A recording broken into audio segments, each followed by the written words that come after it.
Shalom, Ravaria, paz do Senhor, amigos, que Deus abençoe. Sexta-feira abençoada, né? Que Deus abençoe a sua vida, tá bom? Vamos teologar aqui, né? O que é teologar? É falar de teologia e também dialogar, tá bom? Amém? Eu sou o apóstolo Cláudio Lopes e vamos aí tratar o assunto. Hoje nós não temos culto na igreja, mas amanhã nós temos culto das irmãs do ciclo de oração Rosa de Sarão, a partir das 19 horas. Você é meu convidado para estar lá. Rua Sonata Luar, número 50, Vila Yolanda 2, Cidade Tiradentes. Bom, pessoal, vai sair uns gritos de criança aí, porque meus netos estão tudo aqui comigo, as netinhas, e a bênção é grande, tá bom? Mas a pergunta que se faz no teologando é: o que é o estado intermediário, pessoal? O que é estado intermediário, onde está encontrado ali no livro de Mateus, capítulo 10, versículo 28, da qual o Senhor fala da morte, né? E da alma, né? Do corpo, da alma. Né? Quem não tem medo, não temas aquele que mata o corpo, não tem poder para matar a sua alma. Antes, porém, temei aquele que depois de matar o corpo tem poder para fazer sua alma perecer no inferno. Bom, mas vamos lá.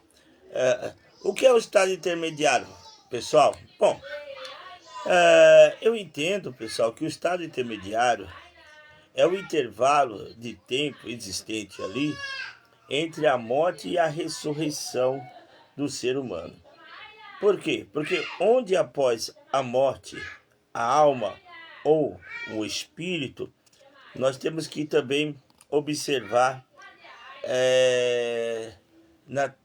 eu sou tricotonista, tá bom? Teolista, dicotonista e tricotonista, tá? Eu sou tricotonista, da onde a Bíblia aqui me assegura acerca disso, tá? Você é dicotonista, amém. Também não sai fora, né, da perspectiva salvística da Bíblia.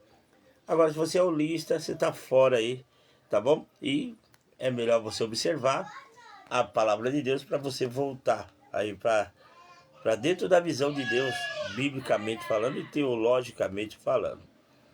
Então, por, por essa palavra deixar bem claro que a alma é imortal, e por ser imortal aqui, né, já que a alma não pode morrer, dito pela palavra do livro de Mateus capítulo 10, 28, né? Então não pode morrer, nós somos imortais, a alma, né? Então ela continua existindo, né?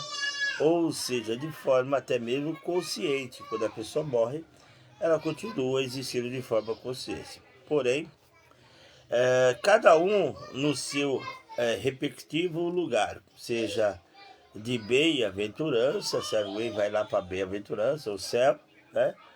Ou no paraíso, ou, estou dizendo para o salvo, tá? Ou de tormento no inferno, que é dado o nome de Hades, né? Então, queira você ou não, a única certeza que nós temos, a Bíblia diz que o homem é lícito morrer uma só vez, depois veio o seu juízo. Então, a única certeza que nós temos é que um dia, se Jesus não vir buscar a sua igreja, vamos morrer, tá bom? E o Hades foi feito ali para os ímpios também, ali, no que diz respeito à existência desse lapso temporal, né? Ou seja, entre a morte e a ressurreição. Algumas posições têm sido disputado dentro do cristianismo, né?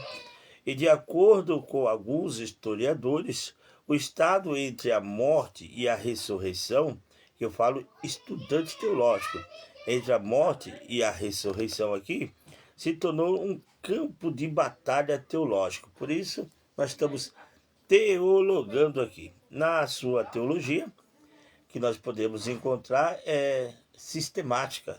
É isso mesmo, teologia sistemática.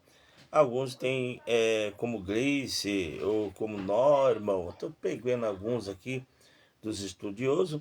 Mas a seguinte ponderação: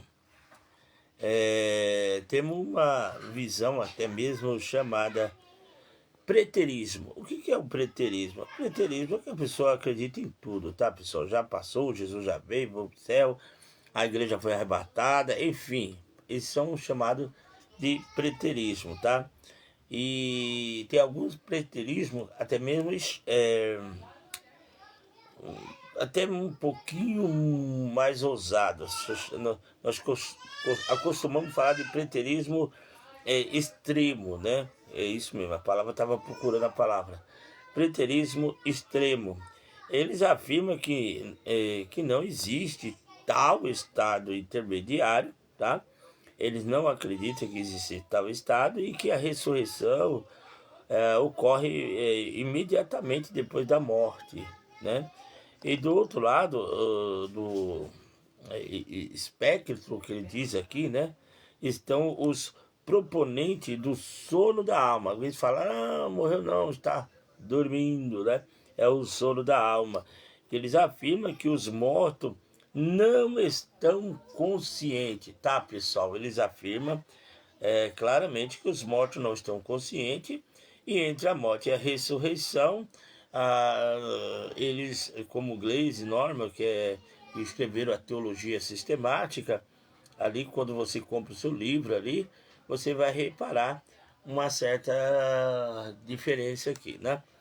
E não obstante, pessoal, falando acerca do que é o estado intermediário aqui, eu quero ressaltar que mesmo entre aqueles que acreditam na existência de um estado intermediário, há debates bastante calorosos, né? Por conta de diferentes posições teológicas, de visões a respeito desses assuntos, né? E no cristianismo existe também, pessoal, pelo menos duas posições diferentes, né?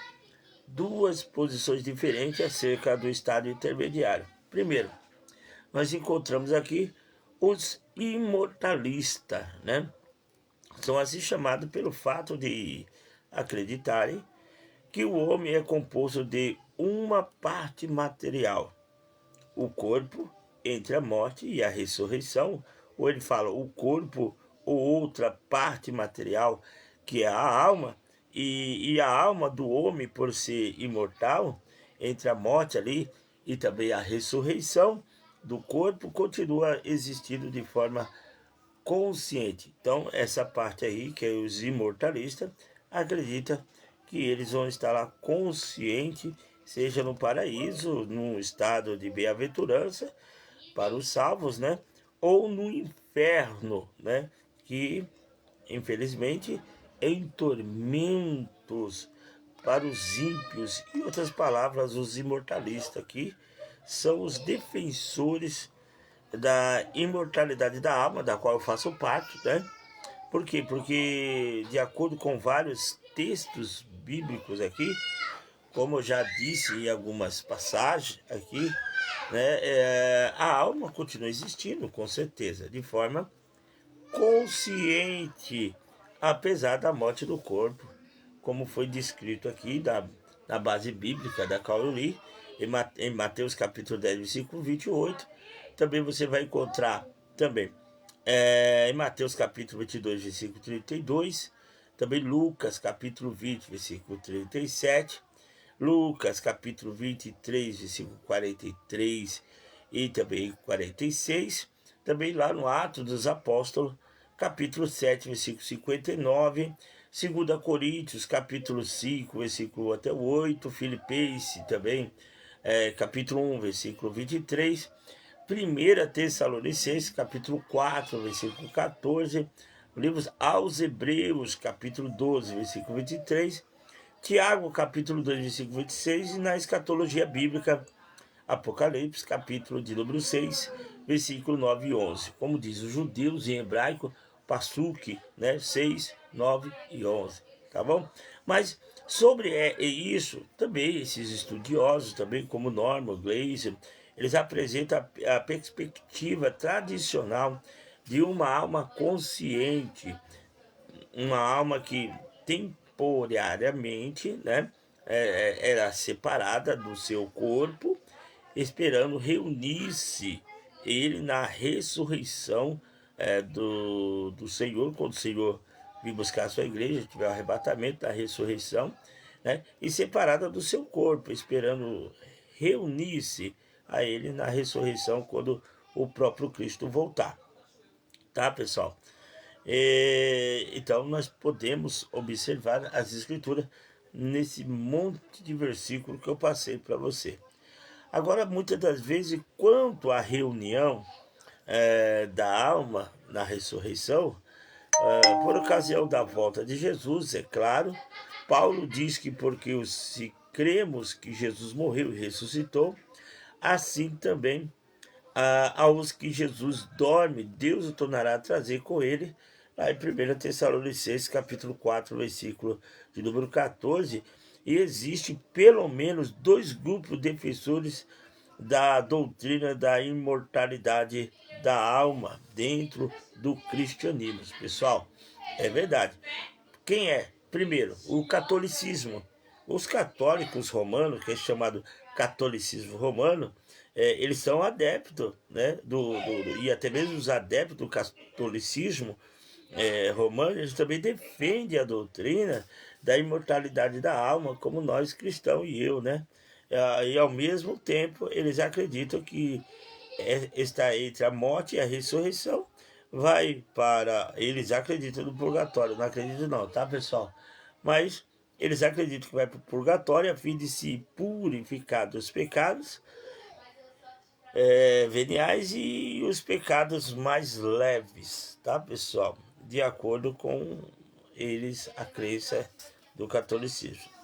Agora, ali na Idade Média, a Igreja Católica ele desenvolveu, pessoal, a doutrina do limbo. Não sei se você já ouviu falar do limbo, né? Do limbo, do latim, é limbus, né? Orla, que significa orla, significa borda, que significa as bordas do inferno. Então, ali o limbus, né? Na visão católica, o limbus ali, que é o patrum, né? Era o lugar onde supostamente os santos do Antigo Testamento ali esperavam até a ressurreição de Cristo serem levados para o céu. E o limbus ali, que é infartum, né? Estou falando latim, é o lugar para onde irá também as almas das crianças mortas que não foram batizadas, se eles creem, tá, pessoal? Né? Alguns que escreveram a teologia sistemática têm colocado algumas análises histórica, bíblica, até mesmo apologética ali, para o contexto atual daquilo que eles acreditam nos seus livros, tá? E a fraqueza dessa crença dentro ali do catolicismo, pessoal, que eu digo, estou falando do catolicismo romano, tá? Dentro do catolicismo romano, ali no purgatório, eles acreditam no purgatório, está em que eles não encontram respaldo nas escrituras para fazer a sua defesa e ainda oferece uma segunda chance aqui, né, para os pecadores. Nós sabemos que não tem mais chance para os pecadores. Morreu sem salvação, vai para o inferno. Morreu com salvação, vai para o céu. Não tem outro meio, não tem como ficar no meio, né, que são mesotribulacionistas, tá bom? A Juliana Souza, Pai do Senhor, Juliana, né? Então, as suas respectivas divisões ali do limbus, do patro, né? E limbus e infartúnio, por outro lado, né? Eles adicionam algo a mais ao sacrifício de Cristo ali, tais como a indulgência, né? Que os catolicismos ainda, apesar que tem alguns pastores aí que estão na mesma perspectiva das indulgências do catolicismo da época, tá? Mas vamos deixar isso aí de lado, mas vocês vigiam na terra, tá bom? Isso chama simonize, quando a pessoa ela pede dinheiro e fala que o lenço, esse lenço custa tanto, esse óleo custa tanto, Enfim, chama Simoni, tá? É um pecado, tá bom? Não cai no conto do vigário, não, tá bom? Mas continuando aqui com o nosso teologando, e falando até mesmo das indulgências, da missa pelos mortos, que eles também cobram, né? As penitências e etc, etc. Como esse não fosse suficiente, como tudo isso não fosse suficiente para salvar, e também para aperfeiçoar o pecador. Então ele pega as emoções, as tristezas das pessoas para tentar arrancar dinheiro ali, fazendo as suas indulgências. Mas não cai nisso não, tá bom? Até mesmo voto, pessoal. Tem pessoa que faz voto e fala assim, olha irmão, faz tanto de voto, você vai fazer tanto de voto. Quem disse que voto é doutrina, pessoal? Voto não é doutrina. Experiência, deixa eu deixar uma coisa bem claro. Experiência não gera doutrina, mas doutrina gera experiência, tá?